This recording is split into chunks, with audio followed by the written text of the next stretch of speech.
இந்த question ப்ரீவியஸா TNPSC எக்ஸாம்ல கேட்டிருக்காங்க. அதாவது ஒரு குறிப்பிட்ட அசலானது 2 ஆண்டுகளில் 10% கூட்டு வட்டியில் ரூ 6050 கிடைக்கிறதெனில் அசல் தொகையை கணக்கிடுறாங்க. கூட்டு வட்டியில இந்த மாடல் சம் கேட்டாங்களா? வித்தின் 5 செகண்ட்ஸ்ல பார்த்த உடனே எப்படி குயிக்கா சால்வ் பண்ணலாம்ன்றத பார்க்கலாம். ஒரு குறிப்பிட்ட அசல் இருக்குது, அது என்னன்னு தெரியாது. அது 2 வருஷத்துக்கு அப்புறம் 10% கூட்டு வட்டியில மொத்தமா, அதாவது பிரின்சிபல் பிளஸ் இன்ட்ரெஸ்ட் ரெண்டும் சேர்ந்து 6050 கிடைக்குது அப்படிங்கிறாங்க. ஸோ அப்ப அசல் என்ன கேட்கறாங்க? இந்த மாடல் சம் கேட்டாங்களா?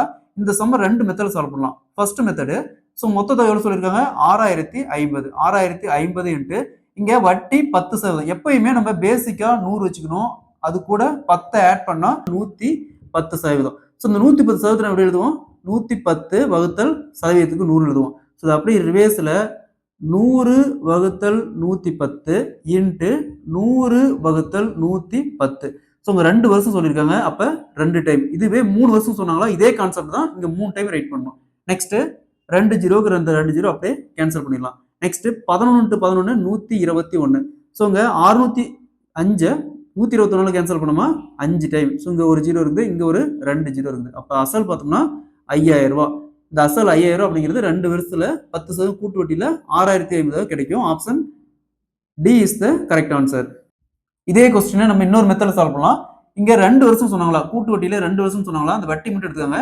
எத்தனை சதவீதம்? 10%. அப்ப 10 பிளஸ் 10 பிளஸ் 10 இன்ட்டு 10 வகுத்தல் 100. டபுள் ஜீரோக்கு டபுள் ஜீரோ அப்படியே கேன்சல் ஆயிரும். அப்ப என்ன இருக்கும்? 10 பிளஸ் 10 பிளஸ் இங்க 1 இன்ட்டு 1 1. அப்ப ஆட் பண்ணா 21.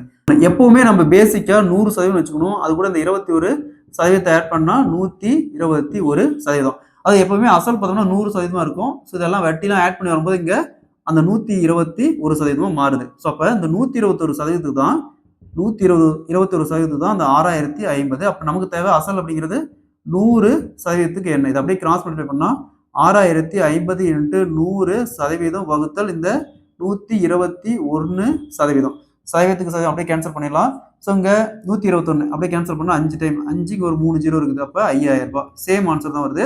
ஸோ உங்களுக்கு எந்த மெத்தட் கன்வீனியன்ட் இருக்கோ அதை யூஸ் பண்ணிக்கோங்க. Option D is the correct answer. So அதே மாதிரி இந்த சம் பாருங்க. ஒரு குறிப்பிட்ட அசலானது 2 ஆண்டுகளில் 5% கூட்டு வட்டியில் ரூ 13230 மாறுகிறதில் அசல் தொகையை கணக்கிடுறாங்க.